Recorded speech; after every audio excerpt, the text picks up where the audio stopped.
આજના લેક્ચરમાં આપનું હાર્દિક સ્વાગત છે। ગયા લેક્ચરમાં આપણે જે કંઈ પણ અલગ અલગ પ્રકારના ગવર્નર જનરલો છે એના વિશેની માહિતી લીધી, એક ક્રમ લેખો। હવે 1857નો સંગ્રામ બન્યો। હવે આ બધી વસ્તુ તો ત્યાં સુધી આપણે પહોંચી ગયા। હવે એક આજનો મહત્ત્વનો ટોપિક નવો શરૂ કરવા જઈ રહ્યા છીએ, એ છે કંપની શાસનને કારણે કંપની શાસનની આર્થિક અસરો। કંપની શાસનની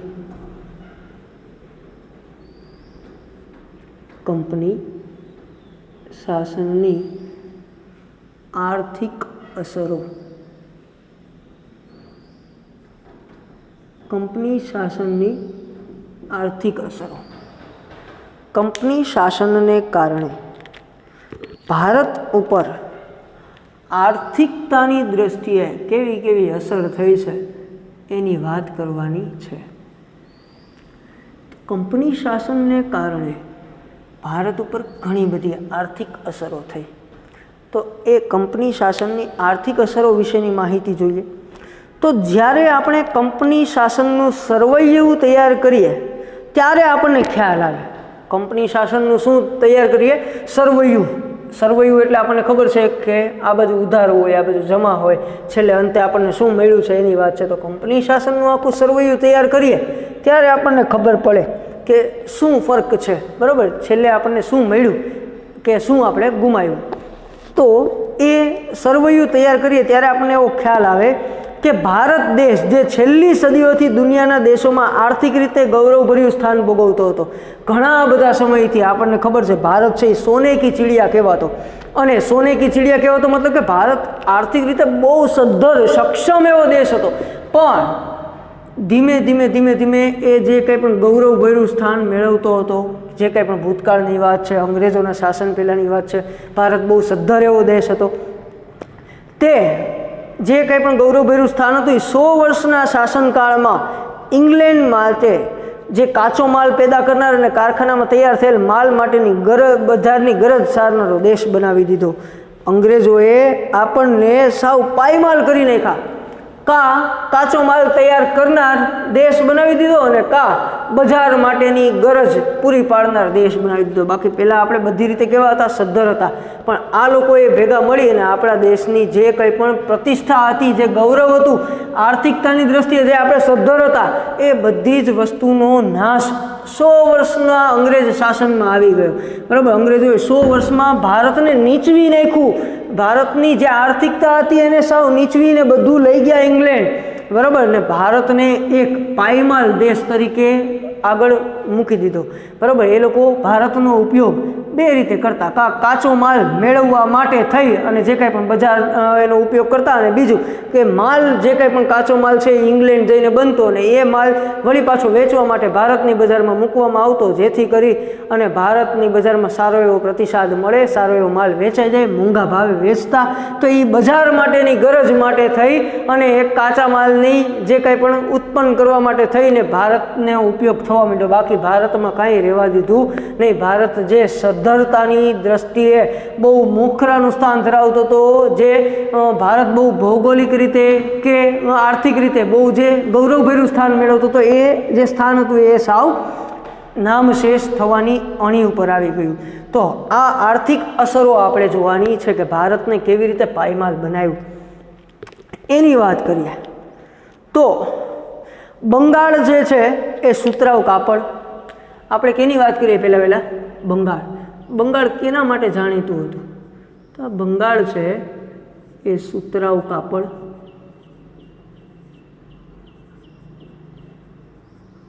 રેશમ, શણ, ખાંડ। જો બંગાળ છે એ અલગ અલગ રીતે સુતરાઉ કાપડ, કાચું રેશમ, ખાંડ, શણ, મલમલ, આ બધાની શું કરતું હતું? નિકાસ કરતું। શું કરતું? નિકાસ। તો હવે પહેલા પ્રશ્ન તમને થાય અને તમે ન સમજ્યા હોય તો હું અહીંયા કહી દઉં। પહેલાં તો નિકાસ એટલે શું? ઘણા લોકોને ખબર નહીં હોય કે નિકાસ એટલે શું। અને આયાત એટલે શું? તો નિકાસ એટલે શું ને આયાત એટલે શું આપણે અહીંયા સમજીએ. નિકાસ એટલે જે તે વસ્તુ મોકલવી અને આયાત એટલે જે તે વસ્તુ મંગાવવી. આ નિકાસ જેને આપણે એક્સપોર્ટ કહીએ છીએ અને આયાત જેને ઇમ્પોર્ટ કહીએ છીએ.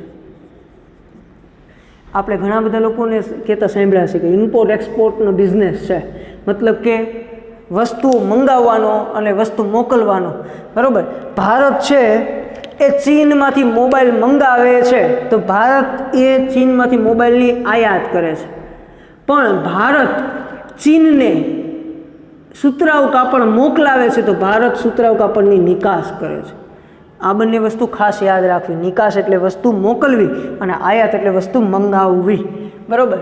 તો આ બંગાળની વાત કરીએ તો બંગાળ છે એ 1708 થી 1756ના સમયમાં 1708 થી 1756 આ 1708 થી 1756ના સમયમાં સુતરાઉ કાપડ, રેશમ, પણ રેશમ કેવું? કાચું રેશમ, શણ, ખાંડ, મલમલ, આ બધી વસ્તુની નિકાસ કરતું, મતલબ કે મોકલતું, બીજા બધા દેશોમાં મોકલતું, એક્સપોર્ટ કરતું હતું. આની વાત છે, બંગાળની વાત છે. બંગાળે એ સમયે બહુ સારું એવું નામ પ્રતિષ્ઠા મેળવી ચૂક્યું હતું. પણ દ્વિમુખી શાસન પદ્ધતિ બાદ બંગાળની આર્થિક ચમક શું થઈ ગઈ? ઝાંખી પડી ગઈ. તો આ બંગાળ ઉપર કઈ પદ્ધતિ અપનાવવામાં આવી? દ્વિમુખી શાસન પદ્ધતિ. આ દ્વિમુખી શાસન પદ્ધતિ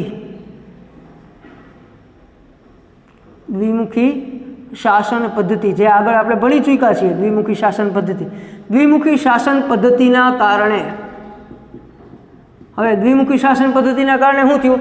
બંગાળને બે રીતના ફટકો પહોંચવા માંડ્યો. અલગ અલગ મુખ ખોલવાની વાત જે કંઈ પણ આગળ તમે ભણી ચૂક્યા છો. બરાબર. તો દ્વિમુખી શાસન પદ્ધતિને કારણે બંગાળને બહુ ફટકો થવા માંડ્યો. તો દ્વિમુખી શાસન પદ્ધતિના કારણે બંગાળને જે કાંઈ પણ ટેક્સ છે એમાં વધારો આવ્યો. અલગ અલગ જે કાંઈ પણ ઋણ આપવાના હતા એ બધા વધારે થઈ ગયા. તો એના હિસાબે બંગાળની આર્થિક ચમક શું થઈ ગઈ? ઝાંખી પડી ગઈ. બંગાળની આર્થિક ચમકમાં શું થયું? ઝાંખી પડવા લાગી.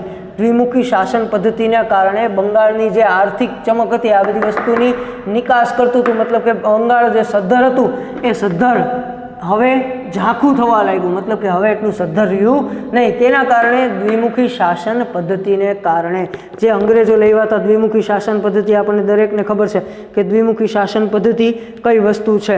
બરાબર. તો દ્વિમુખી શાસન પદ્ધતિને કારણે બંગાળની જે આર્થિક ચમક હતી એ આર્થિક ચમકમાં શું આવ્યો? ઘટાડો. ઝાંખી પડવા લાગી આર્થિક ચમક.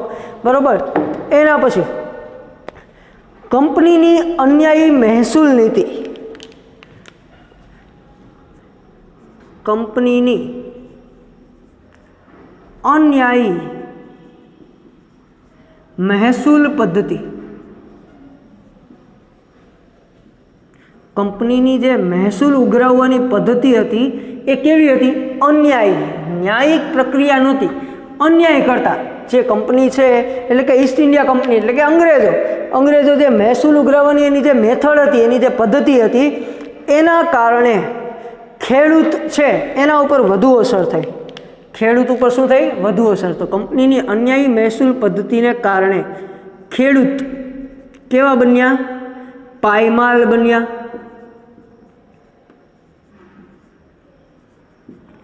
દેવાદાર બન્યા. પહેલાં ખેડૂત બહુ સદ્ધર હતા, બરાબર, એની જગ્યાએ હવે ધીમે ધીમે ખેડૂત પાયમાલી તરફ જવા લાગ્યા. જે ખેડૂત પહેલાં સદ્ધર હતા એ હવે દેવાદાર, મતલબ કે કોકને પૈસા ચૂકવવાના બાકી રહે એવા બની ગયા. બરાબર. સદ્ધરતા એની ધીમે ધીમે શું થવા લાગી? નાશ થવા લાગી. અંગ્રેજ સરકારે ઇંગ્લેન્ડના ઉદ્યોગોને વિકસાવવા ભારતના કાપડ ઉદ્યોગ પર અન્યાયી જકાત નાખી. અંગ્રેજોએ શું કર્યું? અંગ્રેજોએ પોતાનો દેશ ક્યાંથી આવ્યા હતા? ઇંગ્લેન્ડ. આ ઇંગ્લેન્ડની વાત છે. અંગ્રેજોએ ઇંગ્લેન્ડને, જે અંગ્રેજો ઇંગ્લેન્ડ છે એ ઇંગ્લેન્ડના ઉદ્યોગોને વિકસાવવા માટે, ઇંગ્લેન્ડના ઉદ્યોગોને વિકસાવવા,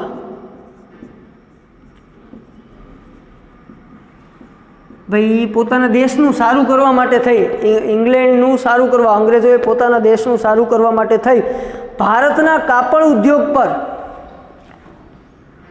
શું કર્યું? ભારતના કાપડ ઉદ્યોગ પર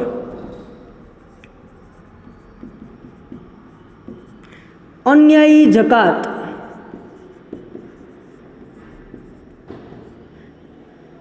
નાખવાનું શરૂ કર્યું. હવે આપણને બધાને ખબર છે કે ભારતનું જે કાપડ છે એની માંગ વિદેશમાં, વિશ્વમાં બહુ વધારે હતી. તો હવે ભારતનું કાપડ જ્યાં સુધી પ્રોડક્શન થાય રાખે ત્યાં સુધી બીજા કોઈ પણ દેશનું કાપડ વેચાવાનું નથી. તો હવે એણે શું કર્યું? ભારતનું કાપડ એક તો પ્રમાણમાં સસ્તું પણ હતું અને સારું પણ હતું. તો હવે ઇંગ્લેન્ડે પોતાનું કાપડ, પોતાના દેશના ઉદ્યોગ ધંધા વિકસાવવા માટે થઈને ભારતનો જે મહત્વનો ઉદ્યોગ, જે કાપડ ઉદ્યોગ હતો, એ કાપડ ઉદ્યોગને પાયમાલ કરવા એના ઉપર અન્યાયી જકાત મતલબ કે ટેક્સ નાખવાનું શરૂ કરી દીધું.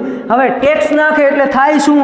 પહેલાં માનો કે એક કાપડ છે એ 30 રૂપિયા મીટર, બરાબર, 30 રૂપિયા મીટરમાં પડતું હતું. હવે એના ઉપર માનો કે 50 રૂપિયા ટેક્સ નાખી દીધો, તો હવે એ કાપડ જે 30માં મળતું હતું એ 80 રૂપિયા મીટર પડવા માંડ્યું. તો હવે માર્કેટમાં શું થાય કે ભાઈ ભારતનું કાપડ 30માં મળતું હતું એની જગ્યાએ હવે 80માં મળે છે, પણ પ્રમાણમાં હવે અંગ્રેજોનું કાપડ છે એ 40માં જ મીટર મળે છે, બરાબર. તો હવે ભારતના પ્રમાણમાં તો અડધું જ થયું. તો હવે લોકો, વિશ્વના લોકો કેની માંગ વધારશે? આ ઇંગ્લેન્ડના કાપડની. પણ ઇંગ્લેન્ડનું કાપડ વળી પાછું હતું તો ભારતનું જ, બરાબર. ભારતના જે કંઈ પણ કાચો માલ ભારતમાંથી જ લેવામાં આવતો, ખાલી પ્રોડક્શન જ ઇંગ્લેન્ડમાં થતું. તો આમ કરી અન્યાયી જકાત નાખવાનું શરૂ કરીને ભારતનું જે કાપડ ઉદ્યોગનો જે બિઝનેસ હતો, જે ધંધો હતો, એ પડી ભાઈને ગયો. ભારતનું જે કાપડ ઉદ્યોગ છે એને નાશ કરી દીધું, બરાબર, જકાત નાખી દીધી. હવે આ લોકોએ ભારતના જે હુન્નર ઉદ્યોગો છે એ હુન્નર ઉદ્યોગોને કચડી નાખવા. હુન્નર ઉદ્યોગો એટલે શું? જેમાં ભારતને બહુ સારી એવી ઇન્કમ થતી, ભારતનું નામ વિદેશમાં, વિશ્વમાં પ્રચલિત હતું, એવા જે કાંઈ પણ ઉદ્યોગો, એટલે કે ભારતના ઉદ્યોગો. કેવા ઉદ્યોગો? ભારતના હુન્નર ઉદ્યોગો, જે સારું એવું નામ પામતા હતા એવા ભારતના હુન્નર ઉદ્યોગો. એના ઉપર શું કર્યું?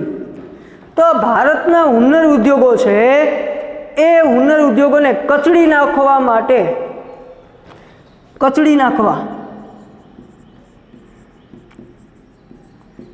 શું કર્યું? અયોગ્ય રીત રસમો અપનાવી ભારતના હુન્નર ઉદ્યોગોને કચડી નાખવા માટે એણે યોગ્ય ન હોય એટલે મતલબ કે જે થવું એ થાય, ભારતના હુન્નર ઉદ્યોગો પડી જવા જોઈએ એના માટે જે કરવું પડે, જેટલી કક્ષા નીચે જવું પડે એટલી નીચલી કક્ષા સુધી પહોંચીને પણ એણે અલગ અલગ રીત રસમો અપનાવી અને ભારતના હુન્નર ઉદ્યોગોને શું કરી નાખ્યા? કચડી નાખ્યા. હવે આના હિસાબે થયું શું? તો ભારતના આ જે કંઈ પણ અયોગ્ય રીત રસમો અપનાવી એના હિસાબે થયું શું? તો ભારતના ઉદ્યોગ ધંધાઓ, ભારતના ઉદ્યોગ ધંધા શું થયા? પડી ભાંગ્યા. ભારતના ઉદ્યોગ ધંધાઓ શું થયા? પડી ભાંગ્યા. જે ધંધો હતો, એ ઉદ્યોગ હતો, એ પડી ભાંગ્યા. હવે આ ઉદ્યોગ ધંધા પડી જાય એટલે થાય શું? બેરોજગારી. તો ભારતનો કારીગર, ભારતનો કારીગર શું બન્યો? બેરોજગાર બન્યો. ભારતનો કારીગર શું બન્યો? બેરોજગાર. તેના કારણે આ ઉદ્યોગ ધંધા પડી ભાંગવાના કારણે ઉદ્યોગ ધંધા શું કામ પડ્યા? અયોગ્ય રીતિ રસમો અપનાવી. કેની ઉપર? તો કે ભાઈ ભારતના હુન્નર ઉદ્યોગો ઉપર. એટલે હવે ભારતનો કારીગર ધીમે ધીમે શું બન્યો? બેરોજગાર. બેરોજગાર તો બન્યો, સાથે સાથે ભારતના જે કંઈ પણ કારીગરો છે એની અંદર ગરીબીમાં શું આવ્યો? વધારો. તો ગરીબીમાં વધારો આવ્યો. કંપનીના વ્યાપારીઓ ખાનગી વ્યાપાર કરી. હવે એના સિવાય બીજું શું કરતા? તો જે કંપનીના વ્યાપારીઓ છે એ વ્યાપારીઓ ખાનગી વ્યાપારની શરૂઆત કરી. ખાનગી વ્યાપારની શું કરી શરૂઆત, મતલબ કે પોતે પોતાની રીતના પર્સનલી વ્યાપાર કરવાની શરૂઆત કરી. અને ખાનગી વ્યાપાર કરતા પણ એમાં પણ શું કરતા કે બંગાળના કારીગરો પાસે, આ ખાનગી વ્યાપારમાં એ લોકો શું કરતા, બંગાળના કારીગરો બહુ ખાસ પ્રખ્યાત હતા, તો બંગાળના કારીગરો પાસે, બંગાળના કારીગરો ઉપર ખાસ જુલમ થતા, બરાબર. તો બંગાળના કારીગરો પાસે ટૂંકી મુદતમાં ચોક્કસ જથ્થામાં કાપડ વણીને પૂરું પાડવાનો કોન્ટ્રાક્ટ લખાવી લેતા. બંગાળના કારીગરો પાસે શું કરતા તો કે ભાઈ મુદત ઓછી, મુદત કેવી ટૂંકી, અને જથ્થો ચોક્કસ, જે કંઈ પણ ચોક્કસ નક્કી કરેલ મર્યાદિત માલ ચોક્કસ જથ્થામાં માલ પૂરો કરવાનો કોન્ટ્રાક્ટ લખાવતા.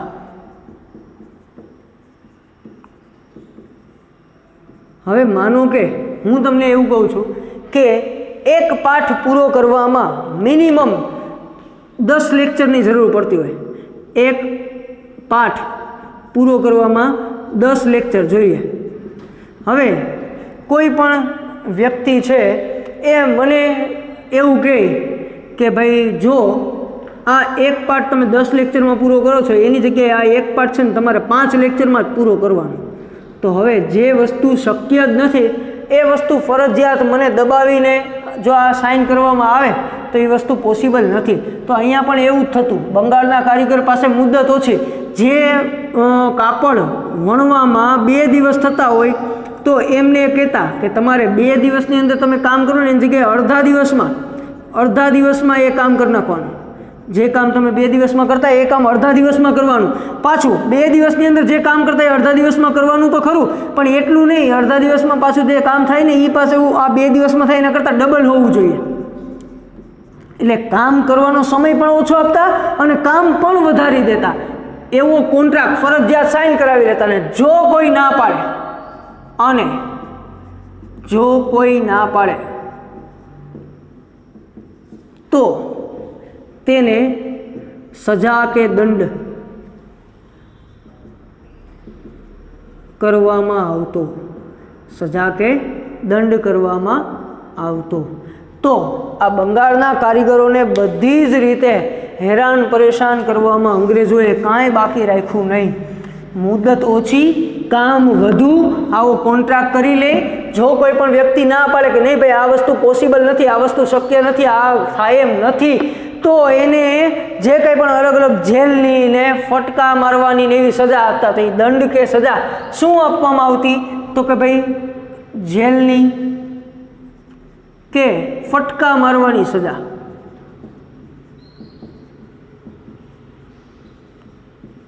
દંડ કે સજા આપે તેમાં જેલની સજા હોય કા ફટકા મારવાની સજા હોય, બરાબર. ફટકા એટલે કોરડા મારવા, બરાબર, પહેલાં ચાબુક મારતા ને એની વાત છે.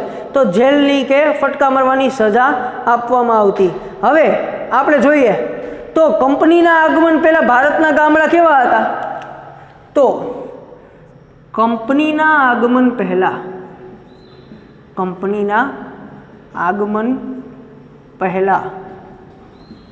ભારતના ગામડા, કંપની જ્યારે એટલે ઈસ્ટ ઇન્ડિયા કંપની એટલે કે અંગ્રેજો છે એ ભારતમાં આવ્યા એ પહેલાં ભારતના જે કોઈ પણ ગામડા હતા એ સમૃદ્ધ હતા. કેવા હતા? સમૃદ્ધ હતા. બધી રીતે સમૃદ્ધિ ભારતના ગામડાઓમાં હતી.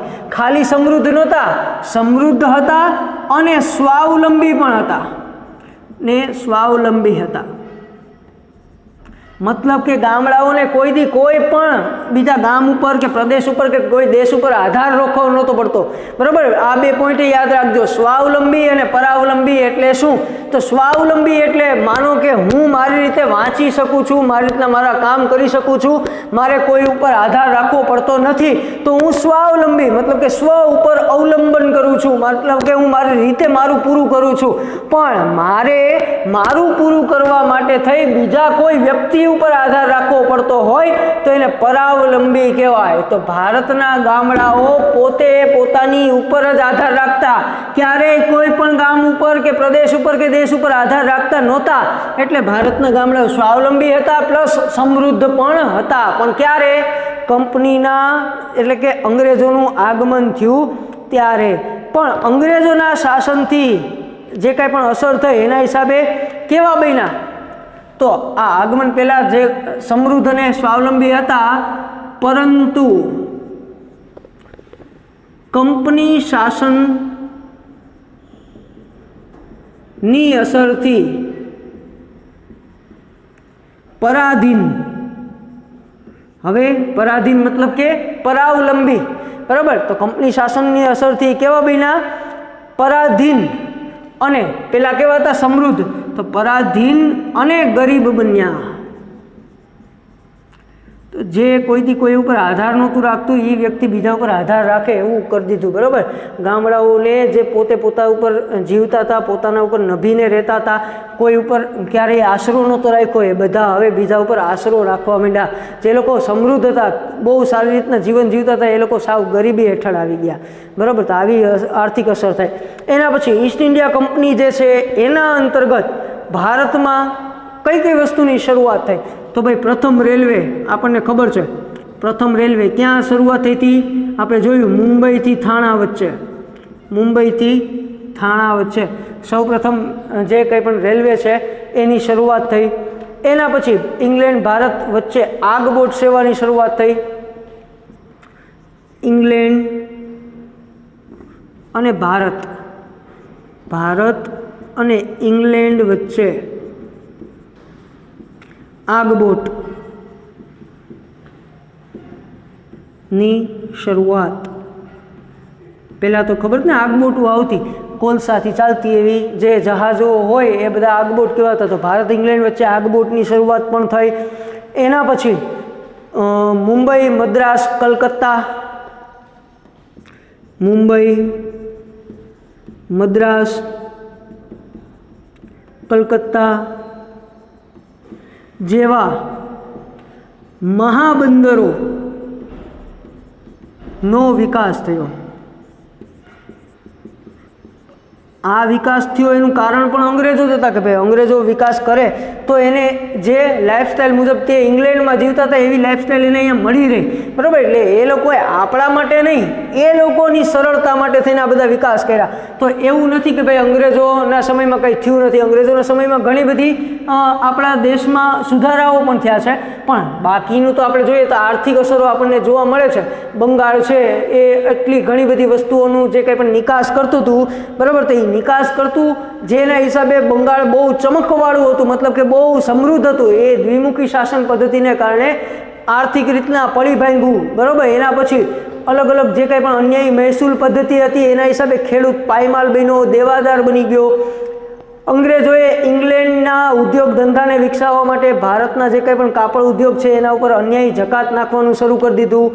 ભારતના જે અલગ અલગ સારા એવા કમાણી કરતા ઉદ્યોગો હતા એ ઉદ્યોગોને કચડી નાખવા માટે થઈને જેટલી પણ યોગ્ય હોય કે ન હોય એવી જેટલી પણ રીત રસમો, જેટલા પણ રિવાજો હોય બધા ચાલુ કરી દીધા. એના હિસાબે ઉદ્યોગ ધંધામાં શું થયો? માર લાગ્યો. ઉદ્યોગ ધંધા પડી ભાંગ્યા. ભારતનો કારીગર ઉદ્યોગ ધંધા પડી ભાંગવાને કારણે બેરોજગાર બન્યો, પ્લસ બેરોજગારી આવવાના હિસાબે ગરીબ બન્યો. આ ગરીબી થઈ પછી અંગ્રેજોના જે કાંઈ પણ વ્યાપારીઓ છે એણે ખાનગી વ્યાપાર શરૂ કર્યો. અને એ ખાનગી વ્યાપારમાં પણ વળી પાછા જે કોઈ પણ મેન્યુફેક્ચરિંગ કરનાર વ્યક્તિઓ, જે કારીગરો હતા એના ઉપર પણ વળી પાછું જોર જબરદસ્તી ચાલુ કરી કે ભાઈ મુદ્દત ઓછી, એક જ દિવસનો સમય આપે ને જેટલું કામ થતું એના કરતાં ડબલ કામ લખાવી લે. અને જો એ કોન્ટ્રાક્ટ લખાવી લે, જો એ કોન્ટ્રાક્ટ પૂરો ન થાય તો તેને સજા કે દંડ કરતા, અને કા જેલની સજા, ફટકા મારે એવી બધી સજા કરતા.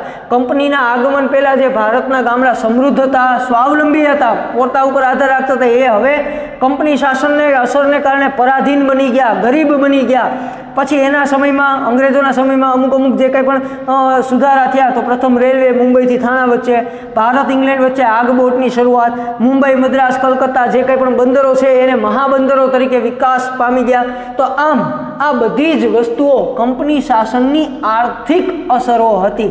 તો કંપની શાસનને કારણે ભારત ઉપર કેવી કેવી આર્થિક દ્રષ્ટિએ અસરો થઈ એની આપણે માહિતી લીધી.